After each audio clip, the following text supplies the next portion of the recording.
So, can we just establish some ground rules? Whatever. How much chip shopping are we allowed to mention? What do you mean? Is the term chip shop banned this week, or? No. Oh. No. So it's okay, is it? Yeah. I'm not one of these can give it but can't take it. Unlike certain people. Are we going to mention him? Might be rude not to, really. Should we start? Go for it. Welcome everybody to Tales from the Tackle Shop. I never forgot what we were called then. Season 3, Episode 7. Can I just thank everybody who has, Thumbs up. for those who are listening to audio, giving us thumbs up and stuff on YouTube. We are getting some very promising viewing figures. So last week we went over 1,000. We've done it a few times, but just on a normal podcast with no guests, it doesn't normally hit quite that high. So the viewing figures are getting stronger and stronger. And I think it's the interaction with viewers pushes it up the algorithm. Yeah. So it's really, really important that people just keep doing what they're doing because we are getting some really healthy figures. So thank you, everybody, for that. Right, we have got oodles to talk about. Oodles. Oodles. Oodles. Yeah. Oodles. You sound proper fanny. Oodles. Where do you want to start? Do you want to start with Jeff Tuttleby? No, we'll do that when we come to the match results. Get your moaning down. You don't want to mention his little trophy? No, I think, yeah. When you sent me that picture this week, I laughed out loud. Yeah. It's brilliant. Well, I'll mention that later on. It's quality. Do we want to mention Angling Direct and Pornhub? Yeah, well, not just well, obviously they got hacked big time, didn't they? Which is bad, but obviously their own tackle and baits. Let's go back. So I think it was last Monday, wasn't it? So we record this on a Monday. So I got home last Monday, and I was flicking through the Book of Face, and I started seeing these posts from people saying that Angling Direct had been hacked, and I don't know the true story, but it looked like they'd been hacked over the weekend. And when people try to log on to buy stuff, it took them straight to a porn site, which I found quite humorous, and so did everyone else. Yeah. Was it Monday night that you messaged me, or Tuesday? Tuesday night. So Alex, you messaged me Tuesday, and what did you notice on Tuesday afternoon? Someone had copied Tackle and Bait's Facebook page. It wasn't Pornhub, was it? No, it weren't. It was just customers messaging me saying, "Hello, mate. I don't think this is legitimate, but I've been friend requested by Tackle-Baits." I thought, well, one, we're a page, and pages can't friend request people. You can like them, so like the Facebook page, and basically someone had copied the Tackle and Baits and reshared a load of our recent posts to try and get people to friend it and then click on this link, you've won this competition, blah blah blah. So it looked like it was off the back of the comp, wasn't it, for the reel? Yeah, it was. I think so. So not quite as big as Angling Direct, but that means Tackle and Baits is getting bigger. I don't know when you have people trying to impersonate. Yeah, this is all good news. While we've mentioned the competition, do you just want to remind people what to do? Yeah, so we're doing a competition through Facebook, or as Andy says, Book of Face. And basically we're giving away a Guru Aventus 4000 reel, which is $274.99, so it's a quality bit of kit. All we have to do is obviously like the Facebook page. You can like the post as well, but like the Facebook page. That's the whole idea of this. And if you want to tag someone in, you can do, or share it on someone's page. And then I think we've got another 2 weeks, and then we'll pick a winner at random. And fingers crossed, it'll be hopefully you. So can't get any fairer than that, really. No, it's a nice prize. And when I was upstairs earlier, just talking to people, customers come in, can't help but pick the reels up. Oh yeah, they're on the counter. Yeah, that's nice. Because they are nice reels. It's like it floats in it. You pick one up and you go, oh, that's nice. Put it back down again, but you're not going to buy it. In the wrong box. Yeah. Put it in the completely wrong box. No, it's a nice prize. Yeah, so that's a good point. We were asking people to share the YouTube channel and the videos and whatever, but actually we need to promote Tackle and Bait's Facebook page as well, because that's the whole point of the comp. Alex is losing money. He needs to get something out of this. There's kind of like a subtle hint there, wasn't there? Yeah. Was that subtle? What goes around comes around. Yeah, but that'd be good. So we'll announce that in a couple of weeks. But it's quite funny. It's going back to the little story of Angling Direct got hacked, and Tackle and Baits got imitated. It did tickle me.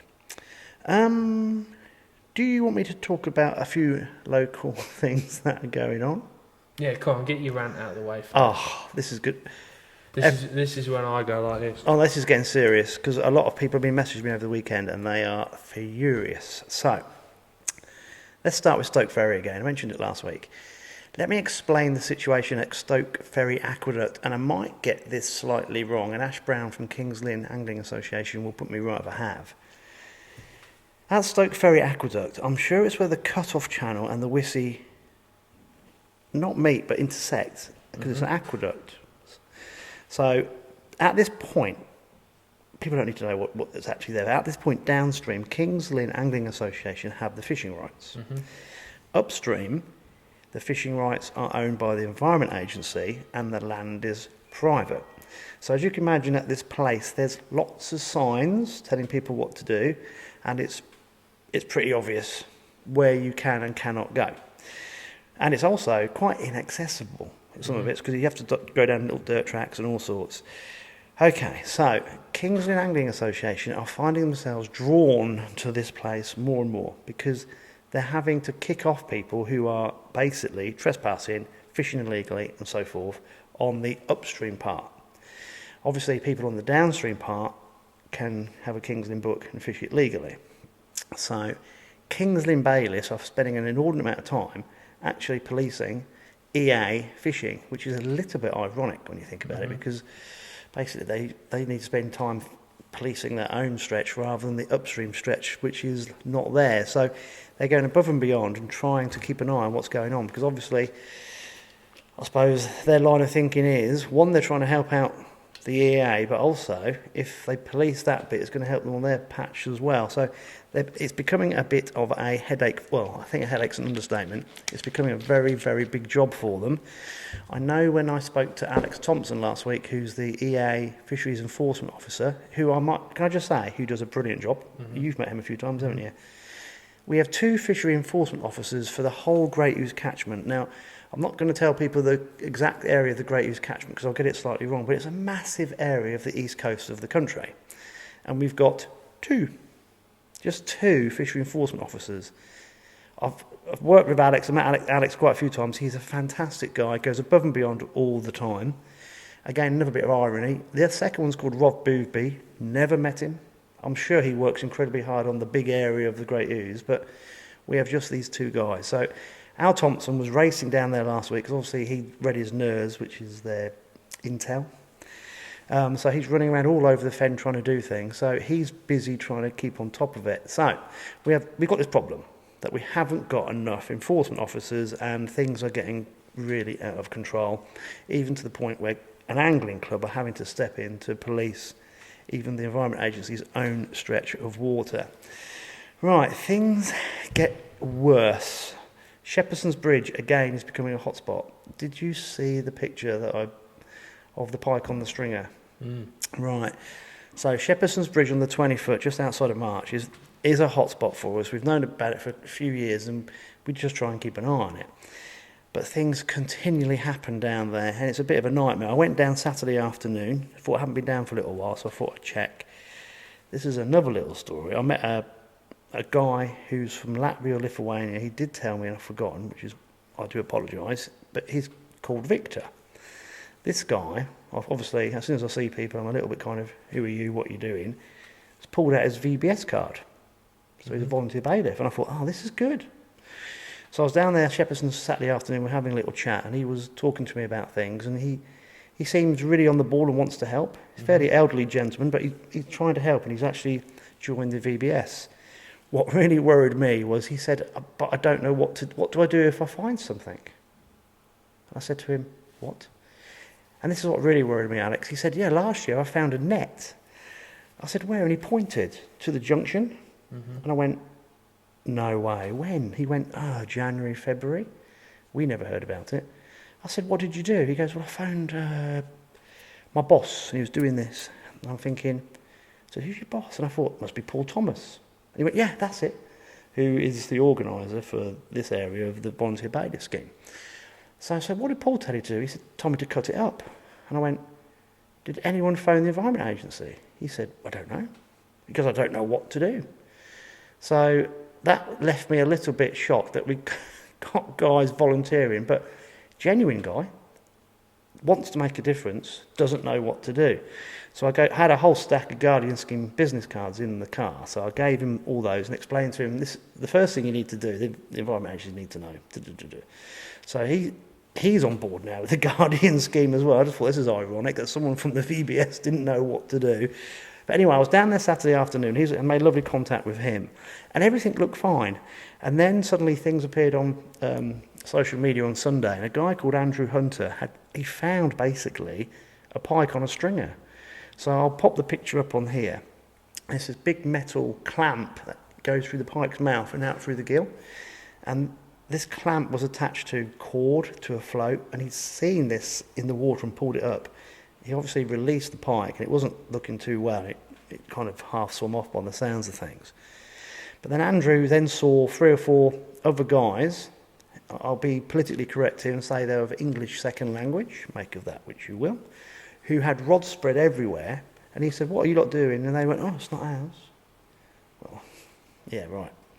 So there was a stringer down Shepperson's on Sunday morning. It's like, oh my God. So we've still got the same problems going on that have been going on forever, and it's a bit frustrating because if you think about it, Marchant District, poor Cheesley, right? He can't be everywhere all the time, can he?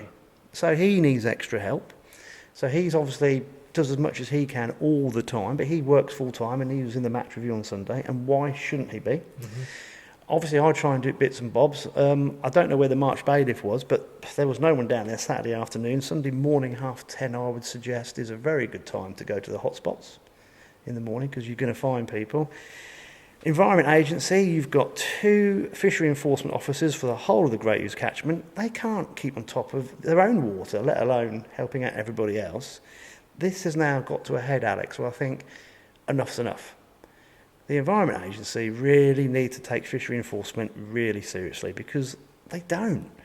You know, they kind of like, what years ago, when things were first kicking off, what the Environment Agency used to say, their bottom line was, we don't have a record of the incident, therefore it doesn't exist. And this is what used to happen in the early 2000s. Mm-hmm. I remember when I first got back, I went to New Zealand for a year and I come back in 99 or 2000. I was here for the millennium, so I must have just come back in the 2000s. And I went into Shelton's, and do you remember Kath that used to run Shelton's? No, I don't. She's a lovely lady. I went in there one day, and she was like, she's normally very calm, collected, and lovely lady. She was all over the place. I said, what's up? She goes, I'm really upset. She goes, we've had lots of local anglers in the last few weeks who are really angry. I said, what's the problem? And it was the start of the migrant workers coming over, and some of these guys obviously didn't have rod licenses, and it was the Peterborough anglers were right up in arms about it. And what was happening was the migrant workers who were fishing were being given rod licenses. This is what really upset a lot of the Peterborough anglers and Sheltons, and it was like, what's going on? And that was the response initially, was let's just hide the fact they haven't got rod licenses and just give them free rod licenses. So that's how it was dealt with initially. 20 years on, we are still in the same situation whereby we've got all these incidents. They're piling up. You've got people like Alex Thompson, who is trying his best to rush around the area and keep on top of everything, which is impossible for him. I'm sure Rob Boothby's doing the same on his part. I'd imagine they split things up to try and cover it. There is basically not anywhere near enough coverage. We've got the RCAT police involved. PC Bradshaw is absolutely brilliant again. He does loads to help out, and they're trying to do the best they can.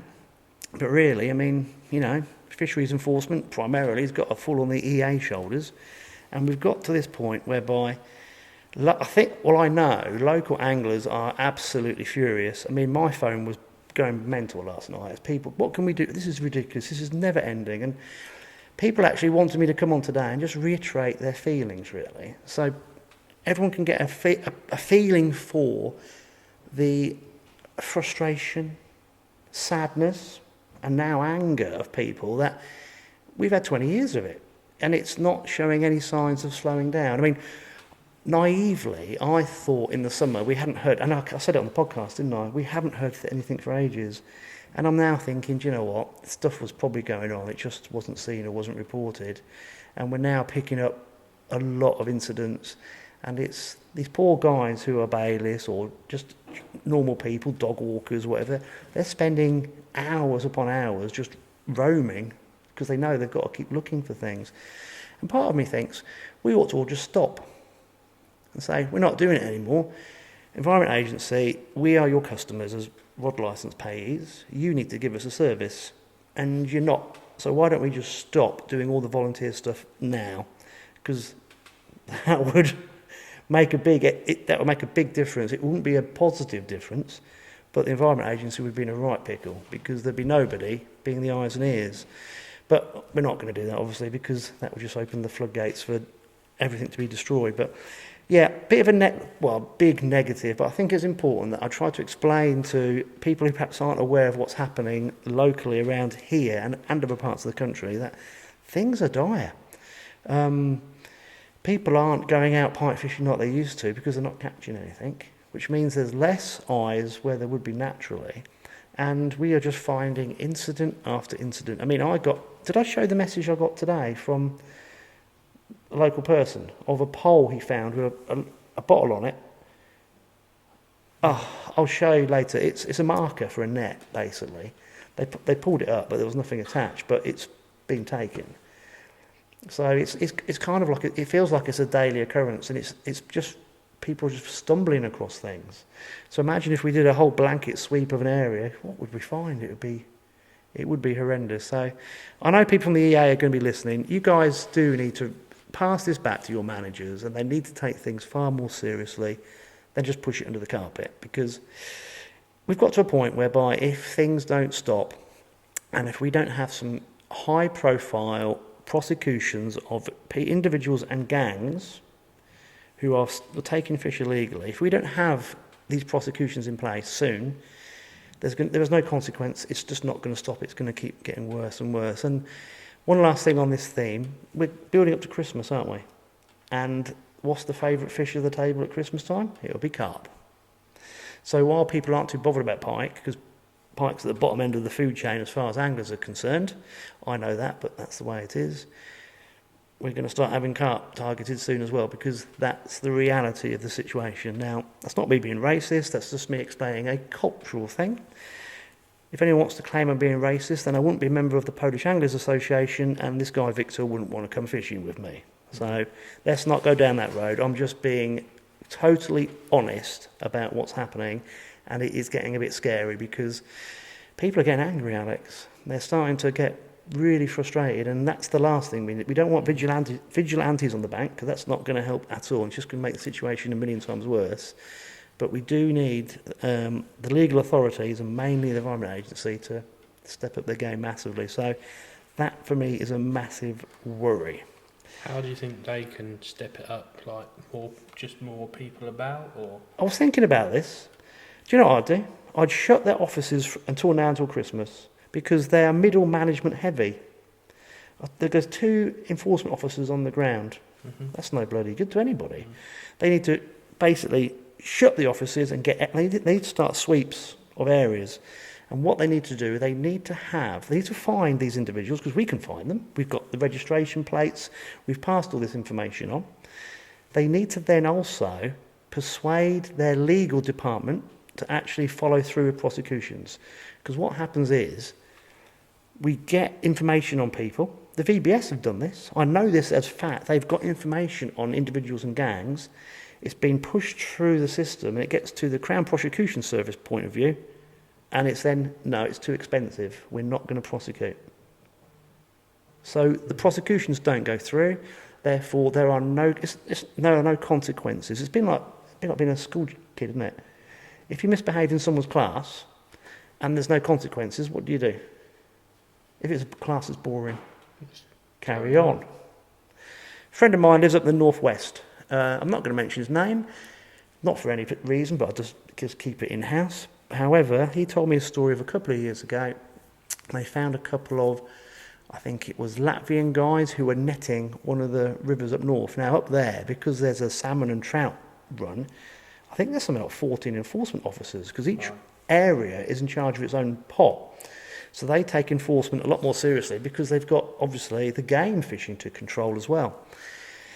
They did a sting operation. They found the net, and they basically did a sting operation at night because legally, and this is where I have a little bit of sympathy, but not a great deal because it's their job and they should know this and get it right. They had to catch the guys with the fish out of the water for it to be stealing. Right. The net alone wasn't proof. So they did the sting operation, they caught them red-handed, they went to court, and I'm going to get the figures wrong here, but I'm convinced the court fees and the prosecution fees came to something like 14 grand, and obviously the fines or whatever were a lot lower, and these officers were told never to do that again because financially it didn't stack up. It doesn't matter, does it? It's not about the money, it's about sending the message that we're not tolerating this. You cannot steal fish, and if you do, you'll be caught and you'll be prosecuted and fined heavily. And that's my answer to it. They need more, I think they call it boots on the ground, because two people, I mean, Al Thompson, he must be, if I was him, I'd be desperately unhappy because you're on your own fighting an endless battle. They need more boots on the ground, and they need to actually go full bore on individuals, and not just people who have got a fixed address and are easy targets, because that's what's happened in the past. They need to go after the individuals who are committing the crimes and actually follow through the prosecutions, fine them heavily and publicise it so the message is spread. Because as you know, I've rented out a lot of properties in the past and I've got to know lots of people from different countries. And I never advertised because they found me a very friendly person who did the right thing. So again, if anyone wants to play the race card, don't go there with me, it doesn't work. And I know a lot of these guys who have come over here, they've had to do it for financial reasons because their countries have basically gone poverty-stricken. If heavy fines are implemented, that message is going to get spread throughout that community really quickly. If you continue to steal fish, there's a possibility that you're going to be fined heavily and made to pay it. And I personally think that is the way the EA can solve this. They need to have a massive purge. And I said close the offices between now and Christmas, a massive purge for the next year and be ruthless with it. If you go to America and you infringe fishery rules, the fines are huge. So before COVID, when I was muskie fishing, if I didn't have a rod licence and the DNR would come across and these boats are like big, powerful police boats, they come and check your documentation. If I didn't have my rod licence, I would be taken to the local police station and arrested and processed. The guide I'm with would lose his boat until everything had been sorted, because they don't mess about. They take fishery enforcement really seriously. You don't mess about with the DNR because they have huge powers and they are very strict. And that's how we should be over here. We've got a small island which is overpopulated, and our fisheries resources are priceless because they can't withstand the hammering. And that's where we are with it. So, yeah, my answer would be, you've got to lift your game, got to go for it. And these poor fishery enforcement officers and the bailiffs for the local angling clubs and the VBS members and all the volunteers, the dog walkers who go out and do everything, they need to see that there is an end result for all their hard work, because it's going to get to a point where people are going to turn around and go, do you know what? Stuff it. I'd rather go to rookery waters where I know the fish haven't been taken than go and sit on the drain where I can't catch anything. Yeah. And sadly, that is what will happen, and we need to keep all the fishing open for everybody. So, yeah, I don't know if that was a rant or probably an explanation, but quite in a stern tone, because as you can tell, I'm fed up with it as well. I spend hours every week trying to coordinate things, and you just think, Environment Agency don't care. They'd rather us, actually I know this as a fact because I was in a meeting with them, they don't actually want to work with volunteers. I won't go on to it about this podcast. They don't want the volunteer bailiff scheme. But were made to do it by central government to get some funding, and that is a fact. So the whole fishery enforcement is a complete pickle. It's just not working at all. So there we go. So that's the reality. And I know between now and Christmas we'll probably have another 15 incidents there. Things will happen. But hey ho. So guys, if you listen to this and didn't understand what was happening, hopefully you can see the situation is dire. And it's got no signs of improving, sadly. Right. Sorted? No, it's not going to change, is it? That's the sad thing, mate. It's gutting, really, because what's going to be that next 10 years? Don't know. Like I say, if it's been going on for 20 years already, what? Yeah. Well, just give one analogy. If you run a business, if you've got a problem that you've actually identified, what do you try and do with that problem? And try and sort it out. Any successful business can't tolerate a problem keep occurring, and 20 years is 19 years too long, isn't it? Yeah. Right. What do you want to do next then? What you got on your list? I've got loads of things. Did you see Tom Cole this week? No, I didn't see Tom this week. Can I get up? Oh, that's it. Yeah, his van broke. No van or something. Did he blow it up? Is that what he did? I don't know. Oh. He said my van's blown up. Oh, right. Yeah. I thought he bottled it. Probably. Do you think he's upset because you're Amelia's favourite angler? Well, you know. He's going to send me some messages, isn't he? Yeah. Yeah. No, we were going to video Tom, weren't we, on the Winter League? Oh, is that what we were doing? Yeah. Oh, yeah. right. That's I'm with fine. you now. Yeah. So Yeah. the Winter League started yesterday, didn't it? So we were going to do the first. Maybe that's why he cancelled. Yeah. We were going to do the first video, and bless him, he was running around trying to buy a new van, and I said, he was this on Thursday. He says, I'm going to look. I said, don't rush for my benefit, because if I'm looking for a vehicle, it takes forever, doesn't it, to sort out the good and the bad ones, or what you think are the good and bad ones. But yeah, bless him. So he didn't show yesterday, but yeah. So we'll just spread the rumour that he bottled it. Yeah. Never mind, eh? Yeah. When's the next match, in December? No, Saturday the 27th is next Winter League. Is it? Yeah. Oh, cool. We'll go for that when we do the match results, won't we? Mm-hmm. Perfect.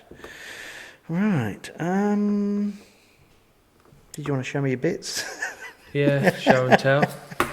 That sounds wrong, doesn't it? I know. I just brought a few bits in that have improved. Look, they've helped in my fishing. Whether they've improved me or not, I don't know. First thing, I don't know if we mentioned them, is the Crested worm scissors. They've been around for a little while now. Obviously, these come into play when you want to catch tench. So. Is that a sore topic? Possibly. So yeah, they're double blade. Get your hands in there, nice. I think every match angler will be buying a pair of these. These are mega, absolutely awesome. Sharp. I've had mine from the start now, and they're still as sharp as they were. They make a good stocking filler at Christmas. Oh yes. Oh yes. See. Would you like that? Yeah. $14.99. Some people may say they're expensive, but when you're buying one pair that's going to last you a long time, brilliant bit of kit.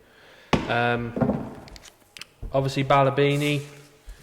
I'm a fan of Balabini. Not everyone likes Balabini. Some people prefer the softer shot. I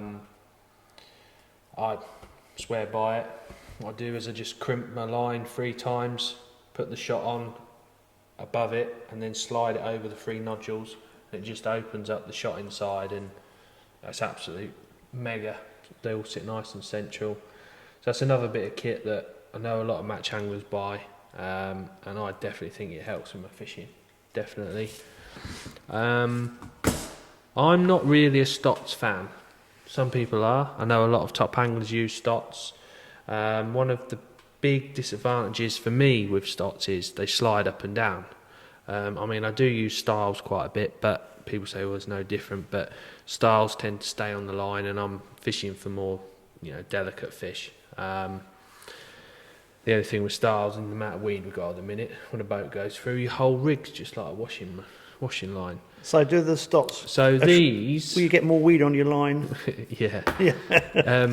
So these are the new Colmic Micro Cut. They're basically a stock, so they're a flattened shot.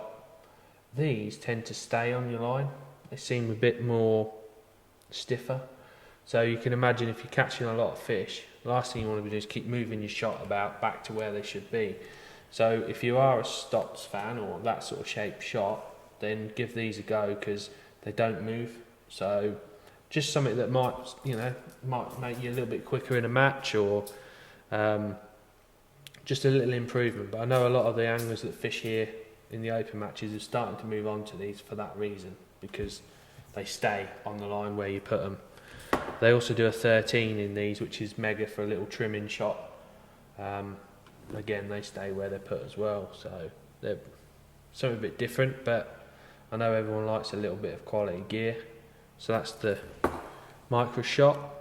Obviously the Crested split shot tool, which if you're putting Balabini on, you definitely want them. We sell loads and loads of these on eBay and in the shop as well. I was going to say, what do you sell most of? Those or the worm scissors? It must be close. I would say these because they've been about longer. Right. Yeah. So yeah, they're those. And then the other product I think a lot of manufacturers do is dolly butts. I've never been sort of a fan of dolly butts, but I bought myself a set of these, which is 5, 6 and 7, 8. So this one goes in your number 5 and your number 6. And on the drains, you're fishing on steep banks, you're shipping back on crap a lot of the time, through hedges and all sorts, and poles are expensive these days, and it just protects that. Plus, I don't know, it's just quite comfortable, just having that little bit extra. If you can fish dead on your bait, or you can slip it through your hands and fish just past it. Just gives you that option. Sometimes as well, when the wind's wrong, you can or the wind's in your face, you can put your rig in at full length and then sort of ease it back. So when you're sort of sliding it through, you're on exactly this right spot. Especially when you're fishing on shelves, if you plumb up, you can sort of plumb up to the bottom of your section and then plumb up at the end of your effects. And you could be shallower or deeper depending on what the shelf is. So just a bit of kit that I think has improved my fishing and hopefully improves my pole's life. So these are the Daiwa ones. So would you say they kind of strengthen the end section? Yeah, so they're dolly butt, so they're... And it gives you a little bit more balance if you're right at the end of that section. Yeah, I mean what I've done with mine is I've pole protector have made me some bungs that go internally. So it stops all the shit going up the end. Can I swear? Sorry. So basically I can ship back and not have to worry about crap going in through the sections. I got you, yeah. So it's just pretty cool really. They all do them. If you've got browning poles, they do a really nice flat butt, which I think a lot of people prefer because it's nice and soft, or nice and comfortable on your arm. Especially if you're commercial fishing. I think when you're fishing at long lengths, you're fishing it a long while and it's just better on your arm. And the sphere ones actually fit dive poles as well. I don't know if I'm allowed to mention that, but they do fit perfectly. Well, I think people need to know what they can cross. They all do, but yeah. They definitely make a big difference for me anyway. You can sit on them as well. So if you're a fan of putting it in the old spaz bar or your pole support, it's... I was doing really well earlier, being politically correct, and you have totally ruined this. Sorry. You just wait till you come onto the match results. So yeah, they're just... That's a good idea, actually. This is one thing that amazes me, because these poles are mega expensive, and why people don't buy the little the joint protectors. Yeah, joint protectors. No, because for an extra 30 or 40 quid to get the whole pole set up. These are sort of 95 quid. But I mean, these are then another addition to do that. 100 quid. Yeah. Yeah, but they're worth it. Yeah. They are really good. So definitely worth buying. I'm just gonna. You'll like this, a little smooth transition, because these are Daiwa dolly birds, and we have got on next week's podcast.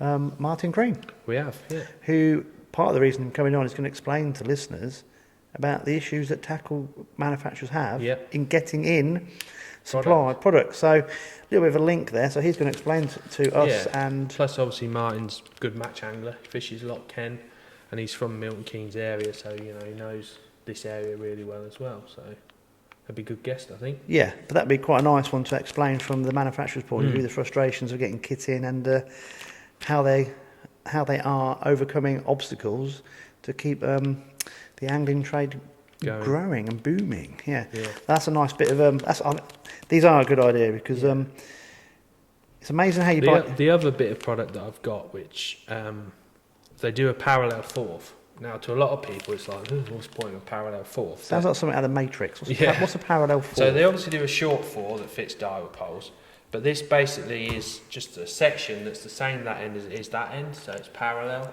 So if you've got a short kit in, I think they're designed for, you can put that in and still gain the length. Yeah.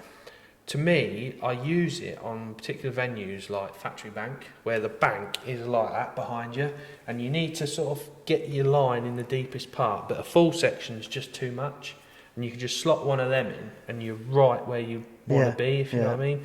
Plus, I fish a lot of this 4-in-1 method. I think I've explained it before. I think I did a video. Explain it again briefly. So, because I've forgotten. Right.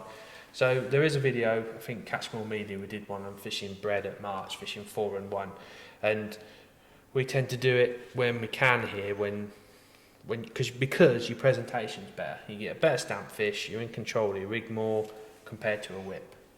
So sometimes a long 4 is just too long, or sometimes you need a little bit more to get in the right position. So basically your rig is top 4 sections to hand. So you've got a top 3 kit plus your number 4. Yeah. And it's set so it's still only it's not a full top 4 rig because you've got to compensate for the elastic. And it depends on the size of the fish. So you have to get your tackle dead right, whether you use a softer elastic or a heavier elastic, depending on the venue, depth, size of fish. So you adjust your rig accordingly. It takes a little bit to get used to, but once you get it right, it's so quick and so effective. And basically, you're flicking the rig up and you're sort of sticking one on, but what you're doing is trying to keep this one on, if you know what I mean, so you're not breaking down. Yeah.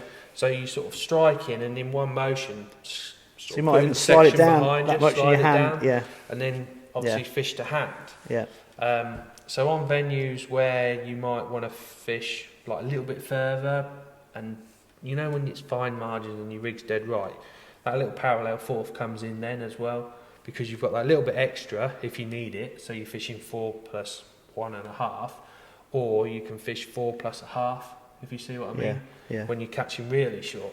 So it's another little section that they do. A lot of people don't realise, but that's what I use it for. If you didn't have a steep bank, you just ship back half the section of the pole and that would overcome it, wouldn't you? Yeah. But you can't because... No. Yeah. No. That's good. It's all these little things that do make a big difference. Mm-hmm. While I remember, you showed us, was it last week or the week before, that smaller elastic... Side puller? Yeah. Yeah. Have you had much interest in that? No. Really? No. I think it's one of them, though, when you buy a new pole, that's when... Right. A lot of people have got them already fitted. They're saying, I'm changing now. Do you know what I mean? But if you are changing your pole and you do that sort of fishing, them smaller sensors are just neat. Because I thought that would be like boom. Yeah. Yeah. Well, I think it will. But people. I see what you're saying. Yeah, it's one of those things that it's probably going to be those evergreen things. People go, I remember that. Yeah. Yeah. No, that's good. Good stuff. No, it's to me, I like. Even though from a predator angle, but say I'm lure fishing, it's the little things that you do to balance out what you're doing that make the difference between catching a really big fish or nothing. Yeah. And so when you talk about shotting, it is that if people think, just chuck a lure, it's not. You've got to get everything just right. And by moving a shot up and down here, there makes a difference between catching one of them or one of them. But if you are in stots, they're mega because they don't move like stots. Here's one for you. Do you think match anglers get very stereotypically set in their ways when designing rigs? I think every match angler has their own style, yeah. As in, do you think everyone fishes the bottom? Yeah, I would. everyone, it depends what you're fishing for, doesn't it? You know where I went yesterday? Well, as a match angler, yes. But as a pleasure angler, and general anglers I've seen here, they don't know what a plummet is, half of them. So, I would say as a match angler, yes, I think you need to be within that at the bottom or over. Everyone fishes that. But, as you know, lots of shallow fishing, especially commercial fishing. Well, where I went yesterday, I forgot to mention this to you. Mm-hmm. All the fish I saw in huge numbers were a foot. They were half depth to 2/3 depth, and we're only talking about 3.5, 4 foot deep. Yeah. They weren't on the bottom. No. And I'm thinking, and the bigger ones were off the bottom. Yeah. And I was watching these fish thinking, wow, they're half depth.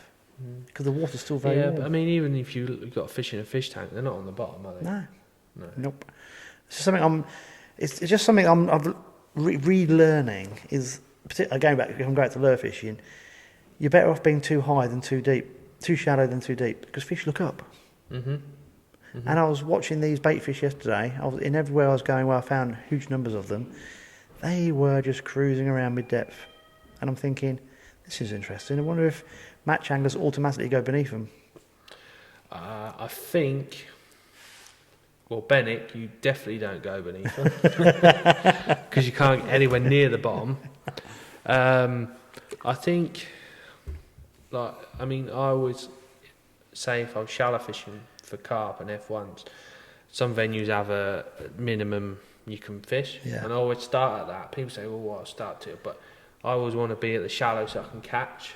And some people do a similar sort of thing at March when it was a little bit weedy. You know, you start at depth and just keep going a bit deeper until you find them. Mm-hmm. There is that sort of argument, but I think at the minute, a lot of the venues, you need to be, because you're putting an initial, you always start fishing near the bottom, but then as the fish start to compete, the fish sort of, instead of eating the ground bait, they sort of guard it and come up off the bottom. And I always find, me personally, later on in the match, the shallower you go, you find that depth where they're sat. Yeah. I don't know. I'm only 23. Been fishing since I was 6. Mm-hmm. I've been fishing an awful long time, and every time I go, I learn something. Still, in fact, I learn more because I've got a lot of technology now, and I spend half the time just looking at things, going, "Wow!" I was on a venue last week, and I saw three pike throughout the day, just, not in separate occasions, just hanging there, and I was chucking different size lures at them, and 2 sizes made them bolt off, and I thought they're scared of it. Isn't that incredible? I would never have thought this before in my life. They've been a lot of pressure, a lot of boats and stuff, I suppose, and they just know what it is, and off they go. And I'm thinking, wow, that's something I didn't expect. And of those other things I've learned as well, but I'm not going to mention it because it's for me to know and for others never to know. But I just find fishing the most amazing sport because there's so much to always take on board. Yeah, there is. It's just incredible. And I just thought, looking at it just thought it was a bit of a poignant thing to mention when I saw these bait fish yesterday that were nowhere near the bottom, and I thought, wow, I thought they would just be mooching about on the deck and just off it. No, half depth. It was incredible watching them. Yeah, and obviously there's a lot of fish going through the top as well. Right. Do we want to get on to the match results? Do you want to do your match results? Should we start out that way? Should we start as Fenland? Right into... This was nice. Wind flipped me up. Yeah, I'm going to have to do this. Wind flipped. A chap called Chris Hodson has sent me a lot of info, and I don't want to get this wrong. We have been asking people... Were they on wind fleet? Don't ruin it. We have been asking people for ages, haven't we, to send us information if they want their match results reading out. So Chris got in contact, which is great, because the more people that do this, the more we can get people involved with the podcast further afield. Now, Alex, is he Boston and District Angling Association? Who, Chris? Yeah. Probably. Because he didn't tell me.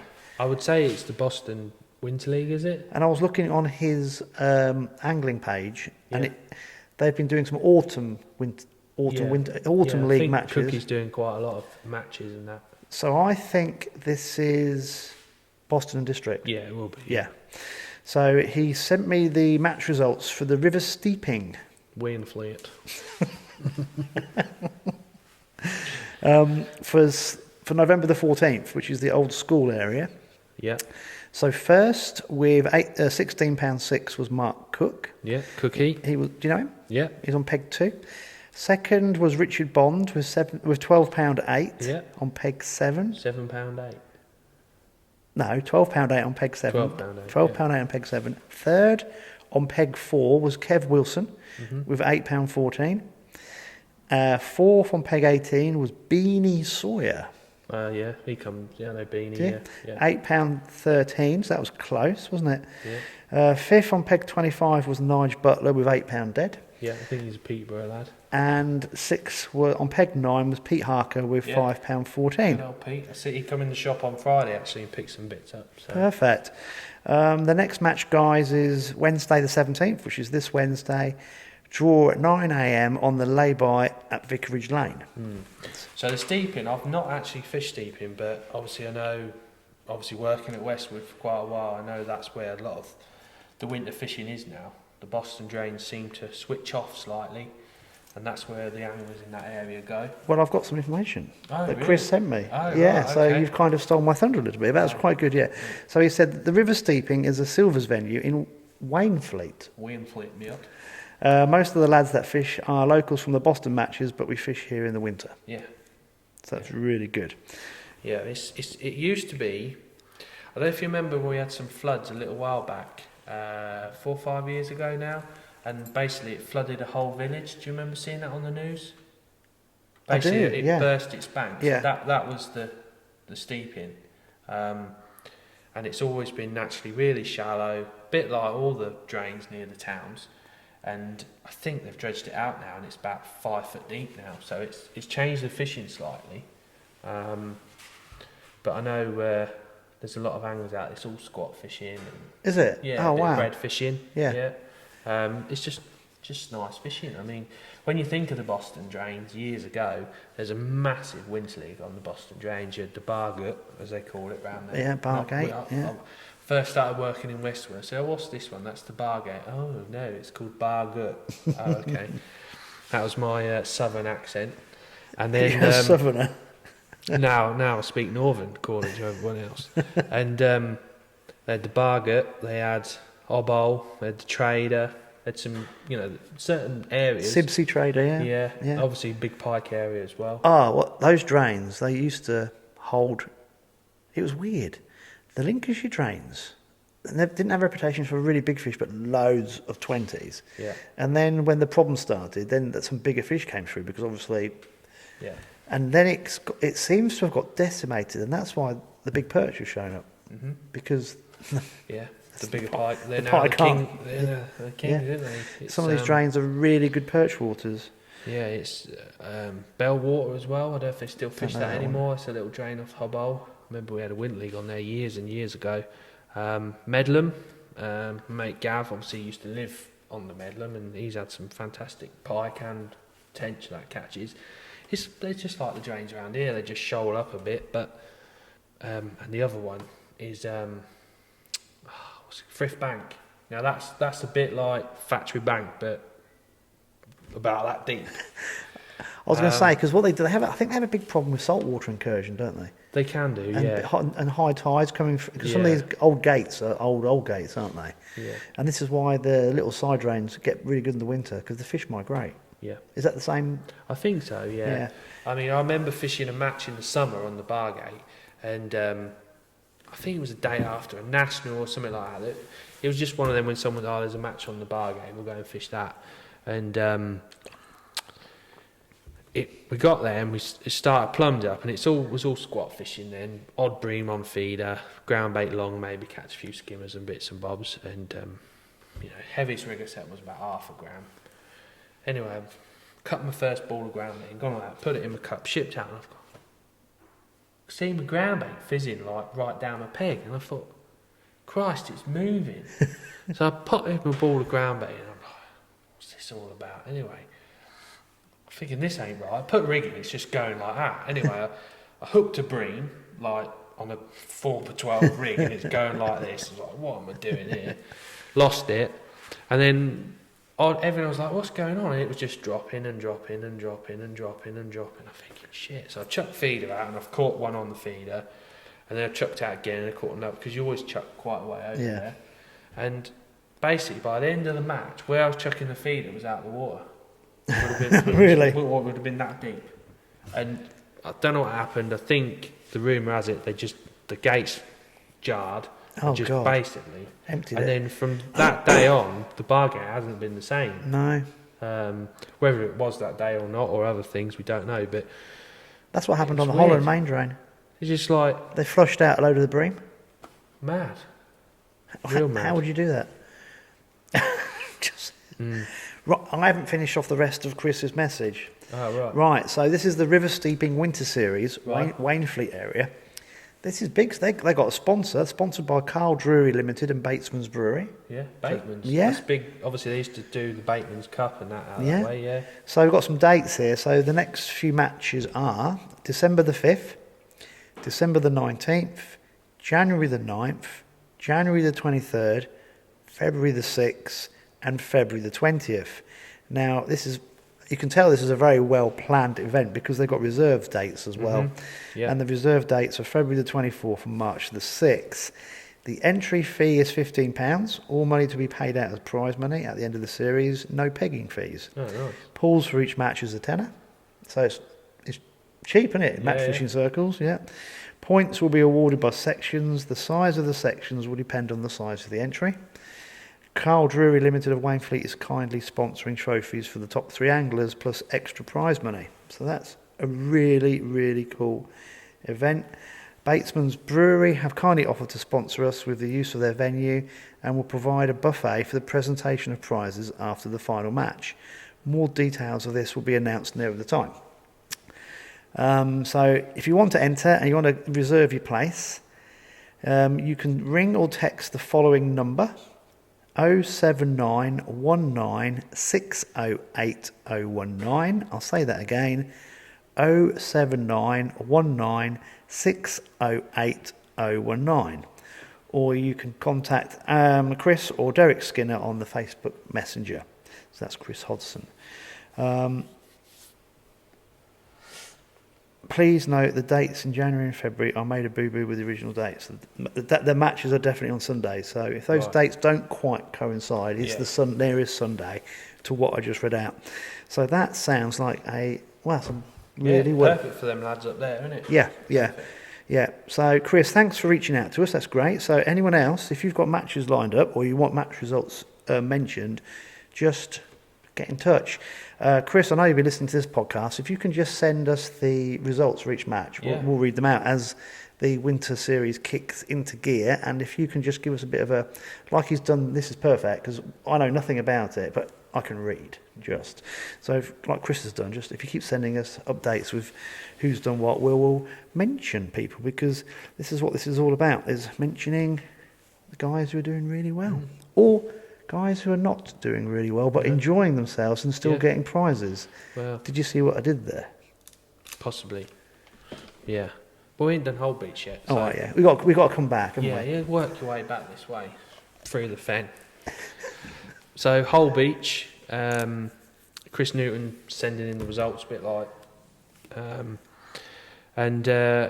basically they had another decent match, not quite the highs of last week's, but they were at Whole Beach.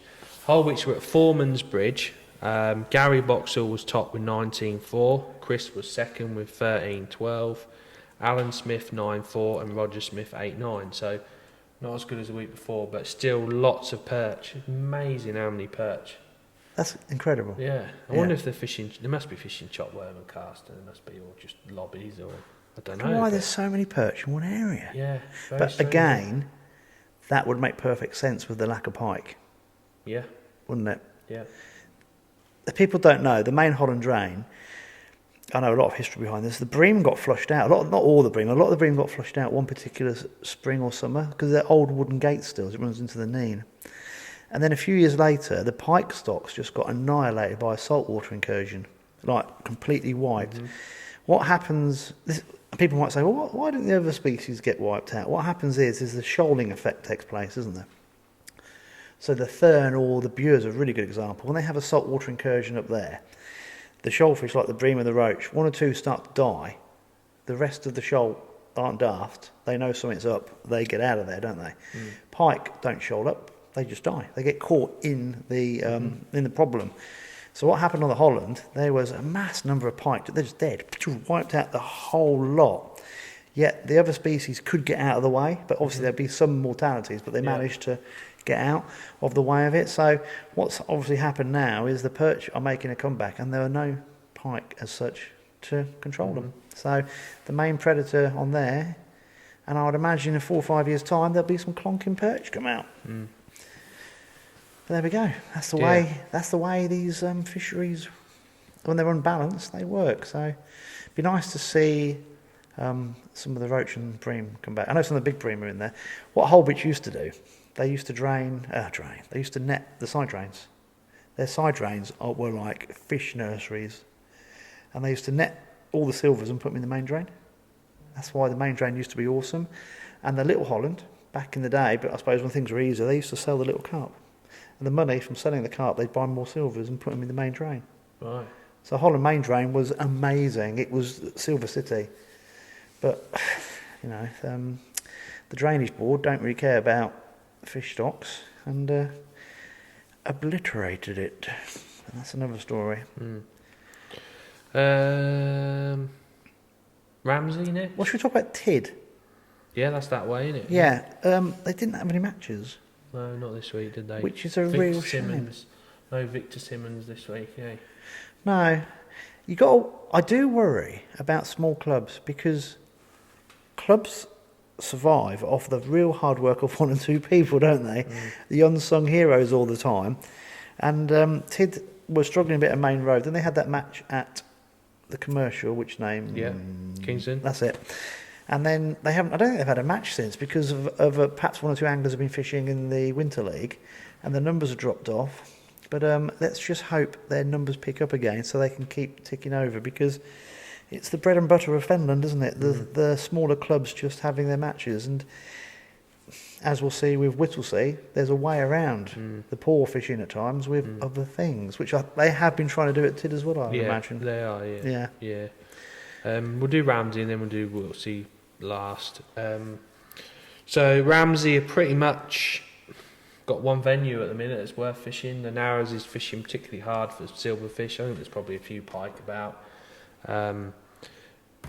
Factory Bank is not very good at all. Why is that? Is it lack of water? Too much weed? I think the fact that they're building all them houses and they're piling the banks and the noise, and I just think the fish don't come out of that marina anymore. I'm pretty sure they weren't at Factory Bank this week. I better just check, because I know they were meant to be on Factory Bank, but oh, look at this, look. I got it completely wrong. Because you're checked, isn't it? Eh? That's actually made me a bit happier. So Sunday, Were they on Factory Bank? Factory Bank 1 to 6. So obviously the low numbers. Peg 1 6.12. Paul Kilby won it off Peg 2 £10.11. Ivan Steels was second off Peg 3 with £9.12. Duncan Faulks £3.4. Ian Farrow £1.1. Keith Raymond £7.3. M-Peg this way. So that's better than the last time they fished. But I bet if you went past about Peg 7 or 8, you would not catch. Desolate. That's Ivan. Such a shame. I know it's a shithole. But when the fish are in there, the fishing's mega. Do you know what I mean? It is mega. I just think it's temperature related, mate. Honestly, it's so warm. Well, the weed, look outside it. I mean, it feels like October, doesn't it? Yeah. It just feels like early October. I've got just a t-shirt and a hoodie on all day. Sorry, I was going to say, that's Ivan who comes to the commercials here with Keith. Yeah, Ivan, yeah. So Ivan who fishes the over 60s but looks about 35. Yeah, that's him. Yeah, he's a lovely bloke, isn't he? Yeah, you won't want to pick a fight with him. They all used to work in the old brickyards at Whittlesea, a lot of them. Keith and Ivan and that. And then Wednesday's match, they get a good 10. Hold on, they're fit lads, aren't they? They are, yeah. And how old's Keith then? He's 103, is he? I think he lost his teeth when he was about 65, so yeah. He must be in his 70s, I would think. That's brilliant. They just love it, don't they? Yeah. So Colgate Keith drew peg 1 at St Mary's, and that is like the peg. And he come third. Oof. Which is a John Taylor, I think, caught too many little fish. But the match winner was Malcolm Plant with peg 6, £14 odd. £14.6. Ivan again. Benjamin Button, £14.1. Obviously Colgate Keith, 13.3, and then Mark Williams, 8.4. So it's start this. Was that Factory Bank again? No, that was St Mary's. St Mary's. Yeah. So they're starting to produce, but it's not looking good for the last round of our Winter League. Trying to find venues that are going to be any good. Normally, you sport for choice. You could go here, section there, section. Do you know what I mean? It's Yeah. like, I don't know. It needs to get cold quick, I think. But I've been along the 20-foot sort of dusk time 2 or 3 times now, and I think there's a lot of fish topping around the normal area. So whether the fish have migrated Is there, it still weedy though? oh God, can you imagine how bad that's going to be? Yeah. At Chain Bridge and that. Yeah. But we'll see. So gonna have to be cutting some pegs out there and trying to find the fish. So that's one of my days off, trying to find out where the fish are. So they're the main ones, and then obviously we've got Whittlesea. What do we say about Whittlesea? So we obviously mentioned that Whittlesea are a friendly club, aren't they? And that they get sort of 16, 17 on a Saturday. They're not fishing for a row of houses. The fishing has not been particularly very good. But they always seem to have that sort of draw of people coming back, and Jeff does a mega job, really. This week they were at Whittlesea Dyke, or the back of the warehouses as they call it. Chris Arbon won it with 3.15. Steve Smith 2.15. 118 John Taylor £2.5. Then equal fourth was Barry Norman, so well done Barry, and Jeff Tuttleby with £2.4. So not amazing weights, but they always have the wooden spoon for whoever comes last, which is a bit of a prestigious award. I think they call it the Frankie, I think that's what they call it. Yeah, got a wooden spoon painted, and I think that's quite fitting because they've got the memorial match this Saturday, which is, I think they use St Mary's, the Narras and Raveley. Whether they're using Raveley or not, I don't know, but it'll be on their page anyway. So we'll just mention that they've got a raffle prize, breakfast at the George pub, so it's quite a big match this week. But I think the biggest thing about the Whittlesea matches is obviously we mentioned that Jeff Tuttleby got chip shopped last week or the week before. So obviously we got a mention in his match report, and this week, instead of, as well as the normal wooden spoon, they've now got the Chip Shop Award, which I thought was absolutely brilliant. And obviously, if you hear the term, probably people think, what's Chip Shop? What's that? Well, basically, when you get beat both sides, or battered both sides, we call it the Chip Shop Award. Obviously, battered both sides, fish and chips, that's where it comes from. And obviously, and sort of carrying on from that, salt and vinegar being battered. So I think you're going to show the... Well, I'm not going to... Yeah, I've got it on there, but I'll put a picture up. Yeah. So I was just looking at this to remind myself it was Sarsens and Saxa, wasn't it? Yeah. Salt. Yeah. Because wasn't he saying he was now sponsored by Saxa and Sarsens? Yeah. Yes, that's even more to the story. I think I actually said he was sponsored by Paxo, which is obviously stuffing, so that could be another one. The Paxo Award. So... I thought it was brilliant. And poor old Mark Barron won it, which obviously he got beat both sides. So, yeah, been chip shopped. You sent me that picture on Saturday night, and it did make me cry. I thought, this is brilliant. So obviously we've been sending some messages to Jeff, and they've even got the logo on this piece of wood and it's just amazing. And to me, that's what fishing team, not just fishing, but rugby, football, cricket, all the team sports. It's not winning's important, but losing's important because you build resilience up and you learn about yourself and your teammates. And so in fishing, if you do get smashed either side, it doesn't matter, does it? But the fact that they can laugh about it, and now they've got this extra reward, I just think is fantastic. And it just shows you that it doesn't matter. Don't take it too seriously. Have a right laugh. It's fishing at the end of the day. Yeah, and Jeff does them because I don't really know him, but I think we should try and get him on the podcast. Really, because he can explain how he's one of our unsung heroes running those Whittlesea matches. Yeah. Whittlesea are a really good club because I know Tony Jakes, who does a lot of the bailiffing, and they've got a big, really strong bailiffing unit as well. Yeah.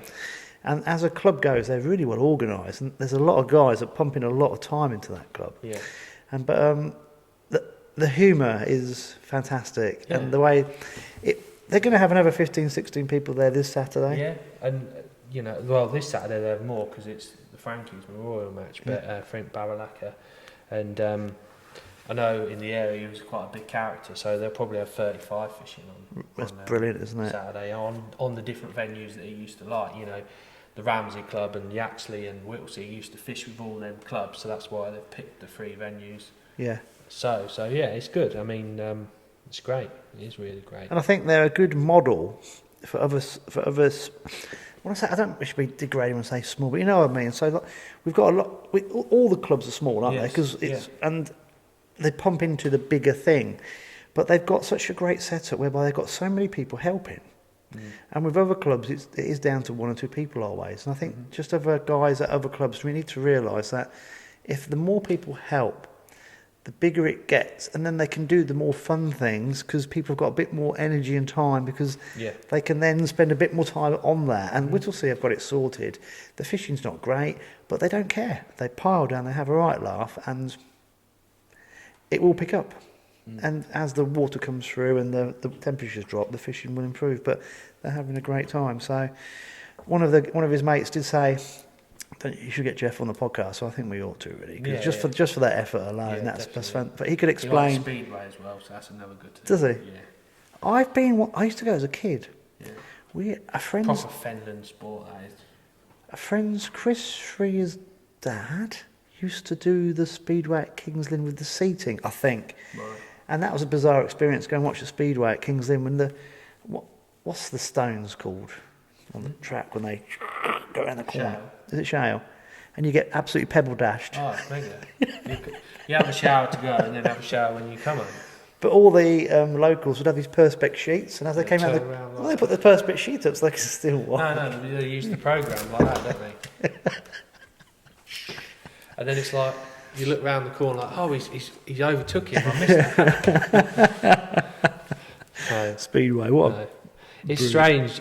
I mean, in this area, obviously, we've got Kings Lynn and Peterborough Panthers. I'm a Lynn fan and he's a Panthers fan, but Panthers won the elite, well, I call it the Elite League, it's the Premiership this year. So in this area, Speedway's not booming because Speedway's on decline, but a lot more people get into it. It's a good family evening as well. It is, even if you don't have to go every week, but just once in a while, it's something different. It is something different. I remember as a kid you used to have these little badges as well. I mean, I went because mate's dad was going. Yeah. But that's the same as how I got into it. Oh, you never been to Speedway? No, what a Speedway for? And you go until you actually watch it. It's good. It is good. I always remember, it's a very still day today. You get still days in November, you start to get a bit of a frost. That's when you used to go to the Speedway, wasn't it? I remember being quite cold. You get a burger and it would be. And the noise. Well, it's all done now, but it sort of starts in March in the evenings, and sort of finishes around sort of October. But the noise as a kid. Oh, and the smell. Yeah, the smell. Yeah. The smell you can't beat. Yeah. It's all you can smell is shitty chips frying and the ethanol off the things and the noise. You know what I mean? That's what I enjoy. It's just one of them. It's what you enjoy. Yeah, it is. God, that's brought back a few memories. Yeah, I think a lot of people that listen to the podcast probably. Everyone's probably been to a few Speedway meetings. Yeah. It's one of those things that you do. What else you got to mention? Oh yeah.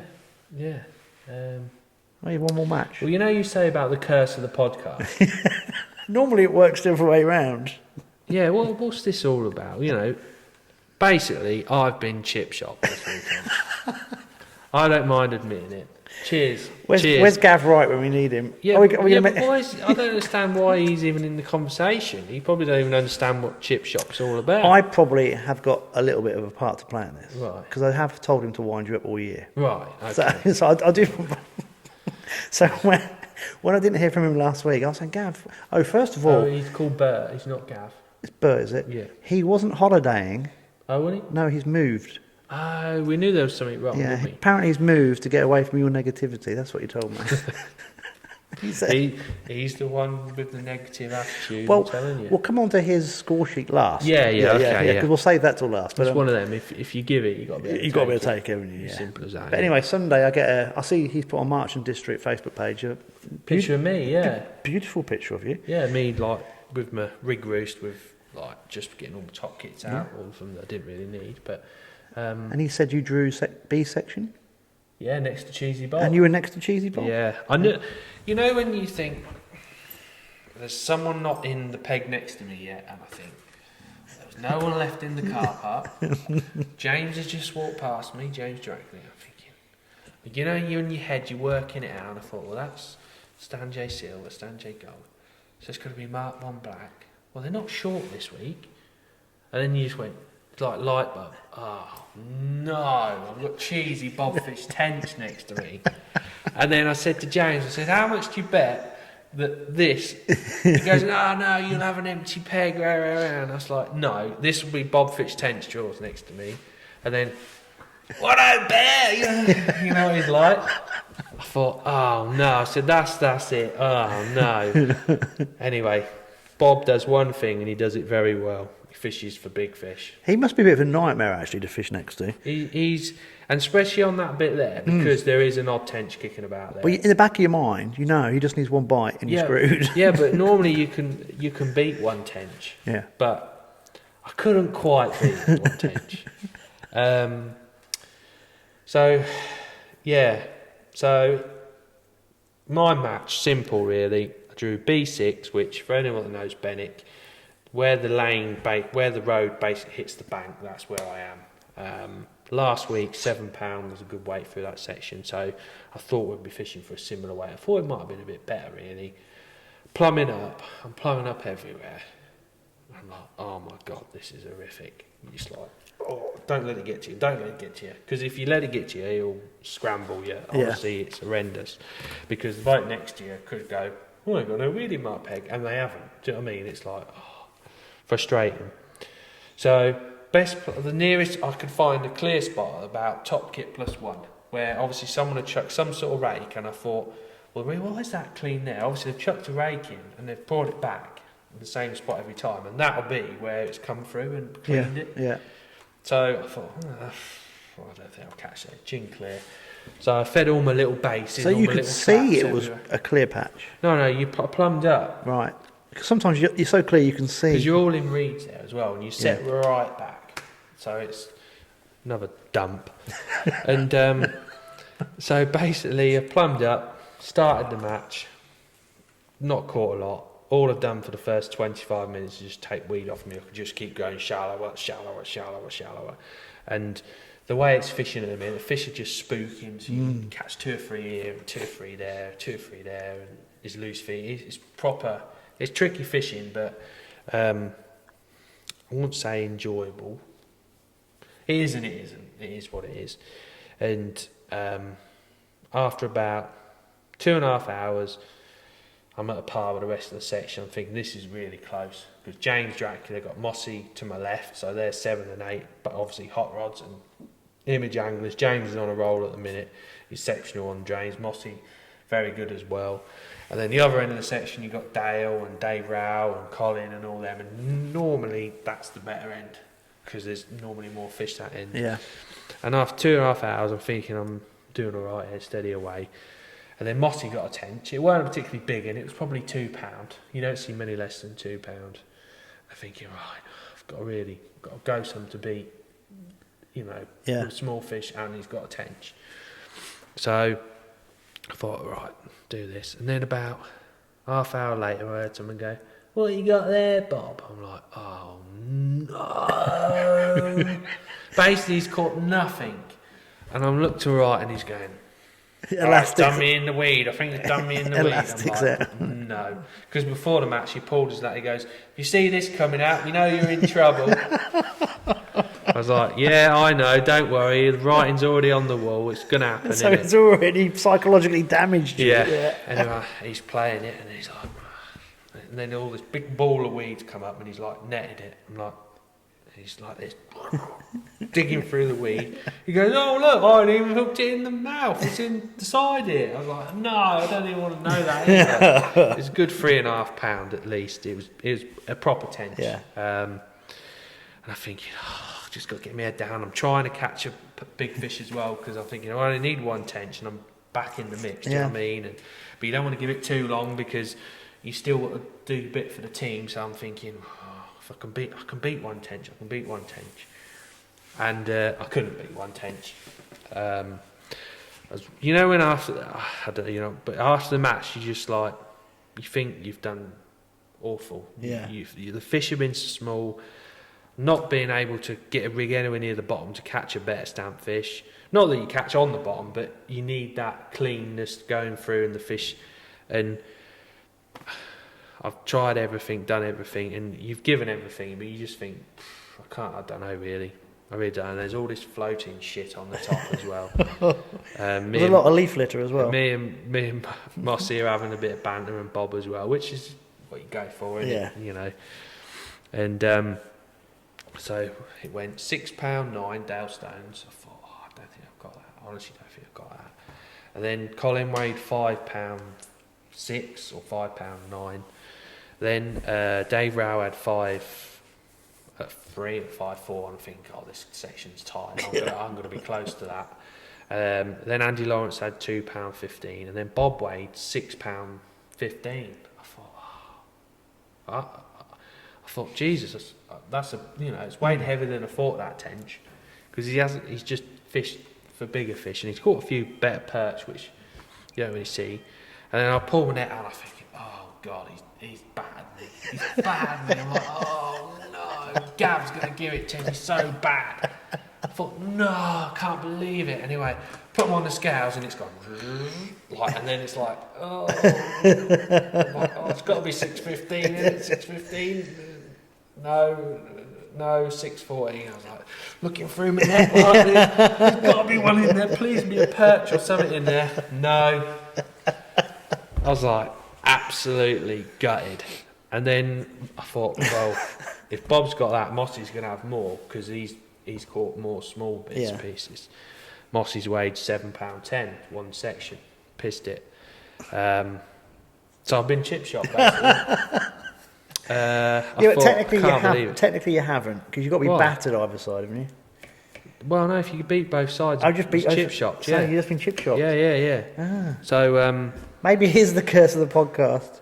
It is, because this week I caught bugger all myself when I've been out and about as well. So we've had some good weeks and some bad weeks. And then James is the last away, and obviously he's exceptional on there, and I'm like, well, he's going to beat me as well. And I thought it's going to be tight, and he weighed £6.7. So you think, how tight was that section? You take them tench out, and it's mega tight. To be honest with you, that's what you want winter leagues about. Do you know what I mean? It's just better to say. Someone said to me in the week, Cop Holder's not in, blah blah blah at March, and I was like, well, I'm actually, in a weird way, a little bit disappointed, in a sad, weird way, if you know what I mean, because although there's 2 MPEGs, which is the same at March where it got moved to, whether you're fishing for £3 or £20, you've probably got more chance of doing better, if you know what I mean. It's tight, it's windly. But also, I mean, Bob will be the first one to admit, if it was fishing for silvers, he can't compete with a lot of the other anglers. I don't know, Bob can catch, he knows what he's doing, but yeah, I know what you mean. So he's not daft. He knows. He's not called Bob Fitch Tench for nothing. But also, if you've got Bob in your team, there's a fair chance he might bomb out a couple of sections, but there's a fair chance he could win the match sometimes as well, because he's got a certain style that especially he'll stick to. Bennett, he always brings his tench with him. But that's the beautiful thing about fishing, is someone like him is a bit of a nightmare to fish against, because there's always a very strong chance that he's going to pull out a bigger fish, because he'll spend a bit longer than everyone else. Yeah, and the way the venues are fishing, that sort of approach is happening. Well, it's warmer. It's them anglers have got a chance of beating you, which is good for the league in a way. It is, yeah. You know, it keeps those anglers interested, and they've got something to fish for, which is what fishing's all about. But you know, we'd all like to be sat on £20 a roach every week. I think this is brilliant. This sounds like a fantastic match because you've got all these variables. Yeah, I didn't enjoy it. No, you're not going to because I didn't. I think Mossy next to me thought I had Tourette's, but I think everyone was the same. Everyone was swearing and moaning, but yeah, I don't know. Did you go on a worm line? Yeah, I did. Yeah, and I think obviously Bob beat me by an ounce. Not that he's mentioned it a few times. And Mossy beat me by 11 ounces. Yeah. So the amount of time that I've looked for a big fish, would I have caught 11 ounces? No, I wouldn't. I wouldn't have caught 11 ounces. So in reflection, the fish were that small. Should you have spent a bit longer on a worm line? Or was No. it? So you balanced it right. I think so. Yeah. If you haven't got a tent, you've got to be best of the rest. So yeah. Although you're third in your section and on paper you've been chip sharped, not being funny in that close section, I've just got my head down for the team and had a quick look to give myself that chance, and I've been best of the rest. Another ounce. But that's interesting that you say that. So, because I always when I finish doing whatever I'm doing, when I fish somewhere, I think, right, what did I learn? What can I take away with me? That's interesting that you say that. You said, no, I know I did the right thing because I was team fishing, but I had to try for a bonus tench as well. Yeah. And I think that's something that people could pick up from this conversation. I'd like to think I definitely could have caught another ounce just by wasting time taking weed off. You think in a match how much time has been wasted by every angler taking crap or shipping out, and because there's so much rubbish on the top, you've got a leaf or a lily pad or this floating weed shit that's all everywhere now all of a sudden, and you come in and taking it off, and you drop your rig in, and like your rig would go in and you'd get your bite on drop, clonk, clonk, and then you drop your rig in and nothing happened. You know what? You lift up and there'd be weed every time. Yeah. And you're like, and nothing wants to really be that close, and you're like. Coming back all the way through the crap, and then you got a leaf or another lily pad that you got. But your float will get something on it as well, so you got to get that off. You shit back like this, and then you're getting more and more angry because of the weed, and you can't get in, and it just frustrates you. But obviously, the better anglers deal with it and get on with it. But team wise, I think there is only that way. You know, if you're a team that hasn't got a chance, or you're fishing to win your section or whatever, then maybe that would be the way to go. But you see, if you had a team that just said, "Boys, let's just go tench," for one match. Well, I think could really. You might have 3 of you catch tench, and the rest come last in your sections. But it's perch. Yeah, perch are showing up, aren't they? I don't know. At the minute, do you not think it's made it the weather being milder, and obviously the fish not packing into certain areas has made it more interesting? Well, no, I don't think the fact that they've packed it in certain areas. I think the fish are I think what's happened at Benwick, right, is we say cormorants and things like that. I think the pike are holding fish in certain areas, and the pike don't want to know about these tiny little amoeba fish, right? And in front of us on Sunday, that's all you could catch was little blips, little perch, little rudd, little skerrity little roach, odd little skimmery thing, but you never see a pike strike anywhere. Yet you go 5 pegs to your left and everyone's going, I've been piked out, and you look at the weights and it's like double figures, and they've all caught these nice little dumpy roach. And then you get 3 or 4 pegs where they're catching these blippers again, no pike, and then the next section is pretty good. I've been piked, and it's like the fish are just getting held up in little pockets. Yeah. And I know you sort of explained to me earlier when you used your thing under live scope, live scope, and looking at it, that's exactly what's happened at Bennett. You've got little pockets of fish. Yeah. The same at March. You've got a little pocket there, and then a little pocket there, and then you've got 10 pegs where all you can catch is perch and an odd big skimmer, and then you've got 4 pegs that are black roach. That's exactly what I saw on the live scope. There were pockets of them. It was interesting. You're thinking, why is that? Yeah. Then. Strange. Yeah. I think maybe the weed is holding it like that. I don't know what the reason is, but it's just... And predators. Well, there weren't many predators in So- March. No, no. But yeah, I mean, team-wise and individual-wise, obviously, this round,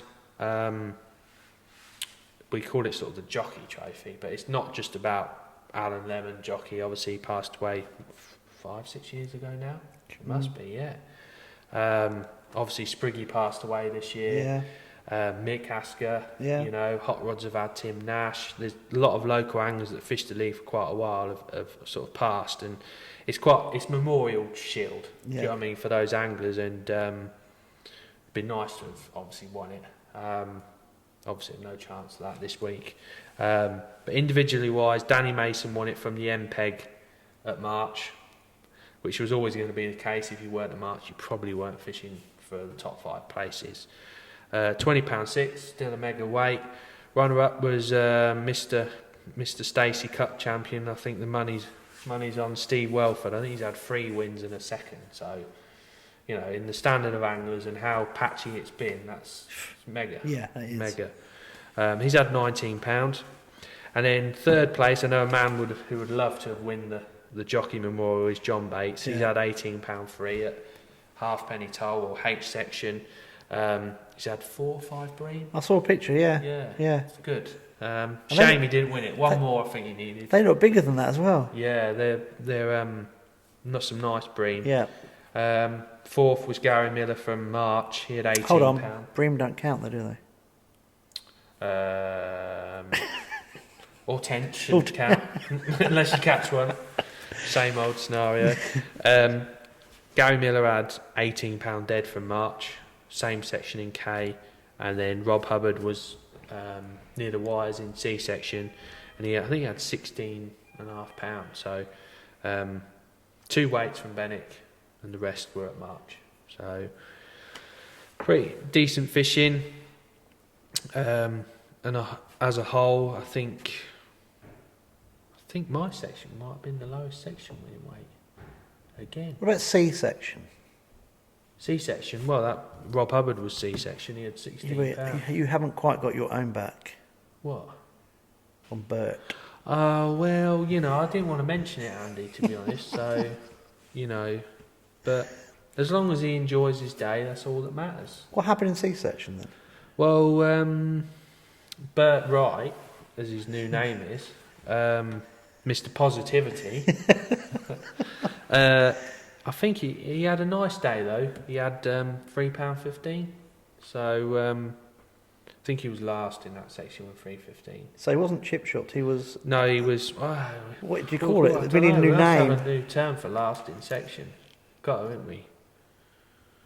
Well, he's had the whole restaurant, hasn't he? Mushy peas as well. He's had mushy peas, salt, vinegar, curry sauce, and an extra sausage on top, hasn't he? What was those things you used to get? They weren't sausages. They were Frankfurt. those something else. Savaloy. Savaloy. He's been Savaloyed. Yeah, bless him. That'll be singing out down the fen. Oh, Savaloy. Yeah, right there. So you can get Jeff Tuttleby to make us a Savaloy trophy. Yeah. So the Bert I didn't Wright want to mention it, Savaloy. Andy, but you know. No. Anyway, so team-wise, obviously, what we go for is all about team points, and this year has been, for dive tackle and base, has not been a very good year. No, you're struggling, guys, aren't you? Yeah. Yeah. And this round was now or never, really. Yeah. And the league is cruel. It's a cruel league, you know. And I don't know whether we're just not fishing good enough or just a little bit of luck here and there. I don't know. I can't put my finger on it, really. It's frustrating, you know. Another nosebleed on a Sunday night after a Winter League round. But they are. So teams on the day. Stan Jays, 32 points. Hot Rods, 33 points. Diver Tackle and Baits, 34 points.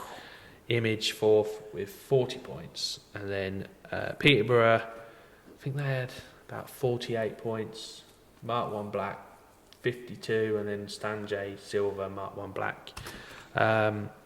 So, yeah, we were pretty pissed off is the word, I suppose. That sounds like as tight as it was in your section Well, overall. You know, if I'd have got another, it's all ifs and buts in Yeah, it. but same with everybody. You know, That's it's incredibly frustrating. tight. Yeah, Absolutely frustrating. I remember when we first did the podcast and we were focusing on the winter leagues, and you were explaining to me about the point system. And I kept thinking, this is ridiculously close back then. It's exactly the same now. It's even closer now. Yeah. The way the venues are fishing. We got the extra team in it as well. Yeah, extra team in it. Yeah, which is good. It's like some people think, oh yeah, anyone can qualify. To some leagues up and down the country, it's just like a winter league. Yeah. They don't see the big carrot at the end of it. Yeah. But not only for this winter league, it's all the East Midlands Winter League's always been competitive, whether the final was anywhere, and everyone wants to beat each other, everyone wants to win.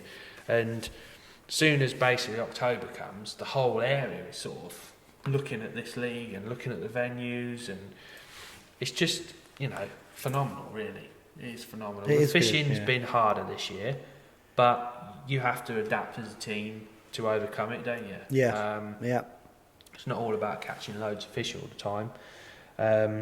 You know, mentally you have to deal with the weed and different bits and bobs. It's been windy, hasn't it, apart from this weekend? Yeah, it's been frustrating. You know, and you can't really say, oh, they've had a mega draw. Some rounds you might go, oh, they've had a better draw. But I think as anglers, everything's all about, oh, you draw well, he draws this, blah, blah, blah. And at the end of 6 matches or whatever, it evens itself out. So it's one of them things. And overall, hot rods have been impressive. Smashing it, haven't they? Yeah. They haven't been out of the top 2 all 4 rounds. Have they virtually qualified? You can't now? argue with that. Yeah. Sorry? Have they virtually qualified now? I think they will. It's still tight. Do you know what I mean? It's still quite close. Not for us, but it's still close. Hot rods are winning the league with 7. I think they've had 3 seconds in the first. That's you know, and when you look at the first round, I think Stan's won it with, say, 30. Hot rods was second with 32. We had 33, and Image had 34. Right, so that's the first round. The second round, well, the wheels definitely fell off the second round. I reckon, no spare tyre at the end of that one. We were 5th, but points on the day between the top 4 was really close. So I think that day it went like, I think Image had a bit lower score of, say, 28, and then Hot Rods had 31, Stans had 33, Stans had gold, and then Peterborough had like 37, something like that. Yeah. So, and then we had 158, and then March last round again. Hot Rods won it with 30. Second was Image with 31. We were third with 33, and Stans were 4th with 37 or 35. So you think, how, it's so tight. And this is 10 sections. Yeah, we're not talking about 20 anglers here, are we? No, I don't think that. It's incredible. It's mad. But you look at the names involved with the event. There's a lot of big names, not just locally but nationally. People who are known for, hard and winter league silver fishing, and you could actually cast a net over a lot of these anglers and just take that lot and plonk them anywhere in the country, and they perform exceptionally well on all sorts of venues. It's a very high standard. I just think it's obviously you guys are not faring very well, but it's just little things that sometimes are out of your control. But this is what team fishing is about. But like you said, over 6 matches and with the practice matches as well, it will even it out. So I'm sure it'll be probably the last match you guys will smash it. It'll be too late, but that's what it is. There's still a slim chance of qualifying, a slim chance, but the way it's fishing, and it's unpredictable. And the venues we've got to come, obviously March is the next 2 weeks. So it's practice again next. That'll be extremely tight. So we've got practice match this Sunday, then the following Sunday. Where are they pegging? Speaking to Bob Fitztench. Yes, he did chip shot me. He's pegging basically the main stretches. So I don't think above the bypass will be in. So it'll be Wiggies, Coal Sheds. Yeah, I think he's going to peg from basically the bandstand up to the bypass. and Wiggies, I think. Oh, that's because obviously I went through part of that on Sunday, Yeah. and I'm not going to say a great deal. No, but it'll be interesting. It will be. I think it's going to be very peggy. There could be some real big weights this week, or it could be just steady all the way through. And to be honest, I'd rather it be steady all the way through. From what I've seen, I don't think it's going to be steady. No. No. But it changes, doesn't it? Yeah. Yeah, we'll see. And then the last round, well, it's the drain. So if Factory Bank fishing all right, if 20 foot hopefully will be fishing all right. Well, you just don't know. Is that after Christmas? No, that's before Christmas. Sorry, yeah, I keep forgetting. Yeah, it's before Christmas. Yeah. So Oh my God, you need it to like. get cold very, very quick. It's not going to happen, is it?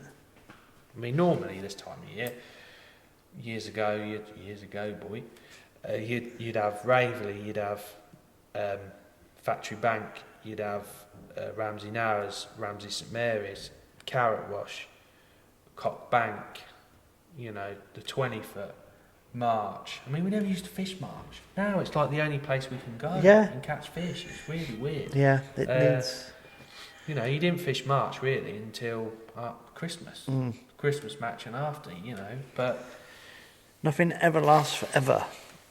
don't know. No.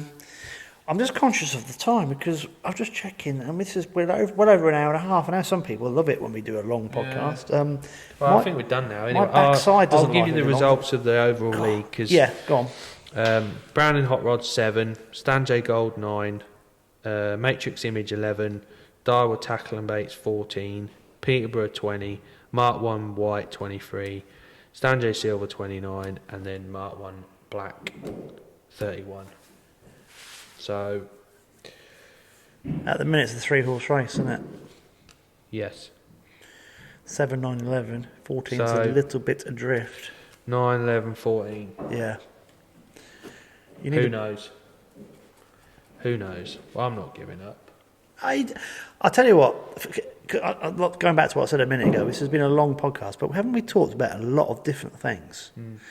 And the most positive thing out of the podcast this week has been Jeff Tuttleby and Yeah. that. Yeah. Well, I must mention he actually won his section on Sunday. Did he? Yeah. Yeah. But I think looking back and all this, it's everyone's trying their hardest, and I know people have been frustrated with different conditions that they've met at their pegs. But at the end of the day, it's it doesn't matter where your team comes at the end of it. It's really enjoying it, isn't it? And having that camaraderie as a team and with other people that you know well on the bank. Yeah. And like you, every time you've mentioned this, you've said there's always been a bit of banter flying about. Oh, yeah. And that, to me, is... Yeah, it's what it's all about, Yeah, isn't it's it? brilliant. Yeah. Yeah. And Fenland fishing is... Well, it's fens, isn't it? So no matter what type of fishing you do, it's always got a big history behind it. And going back to what I was saying at the beginning, this is why it's so important we preserve our heritage, because what we're talking about, we want people to do in 100 years' time, don't we? And these winter leagues, they want to go from strength to strength. They're really at a very strong point. It's got to keep going. We want the silver fishing to be in the roach fishing in March to be the best in the country still, and blah blah blah. Yep. Yeah, and it's all linked. So if we all take a leaf out of Mr. Tuttleby's book over the next few weeks, the sport and the area will be a much richer place for it. Yeah. Right, mate, is there anything else that you would like to mention? No, I need to go to bed, I think. You had another busy week. You're a busy boy, aren't Everyone you? mentions how I look half dead on a Monday afternoon. It's probably like all match anglers would know on the following day you're absolutely knackered. Yeah. How's your lower back? Does that take a hammering? No? So, as I'm getting older, if I lure fish a lot, if I do 2 or 3 days on the bounce, physically I'm standing up, doing whatever, I'm knackered. But Yeah. that might just be old age. The flies are Plus, when I sit down, that's it. Yeah, As soon as I stop doing something, yeah. even if I get in my van to go and do something on the way home, I'm like, whoa, do you know what I mean? But you're tired because you've got to put it with Gav Wright, haven't you? Well, Yeah. He's going to keep going now because I put one of the Thanks to tasks. you, Yeah, yeah. thanks to me. I hadn't even said anything, and it's like, Mr. Charisma. Never mind. That's the last thing. He called you Mr. Charisma. And who's Cheesy Bob's mate, who I was talking about earlier, who on Neem Parade fishing? Neem Parade. He fishes at Neem Parade. Oh, Paul. Paul. Constable. Yeah. So I called you. I didn't read the post properly. I had to kind of need my glasses on. I thought Bert had called you Mr. Christmas. Not Mr. Charisma. So I was saying to Paul, apparently he's got a nickname now of Mr. Christmas. But it wasn't that at all. No. Paul would have gone, Yeah, he didn't know what I was on about. Yeah. I was busy talking to myself because I was bored, yeah. Right, we better wrap this up. So thanks, everybody, for listening. Keep the good work with all the interactive bits. But I think the most important thing, really, is let us know your thoughts on things we've spoken about. So send us comments, send us in your match results. Let us know if you want things highlighting. Like we said, this isn't a Tackle and Baits podcast. This is a community podcast. It just happens to be the tackle shop. So that's the focus we try and have on it. And we will try and mention everything we possibly can that happens locally within the match fishing. But we need to hear it from you guys because we physically haven't got the time to research it all. Right, thanks for today, buddy. That's been brilliant. This has been Tales from the Tackle Shop, a Fenland Fishing TV production.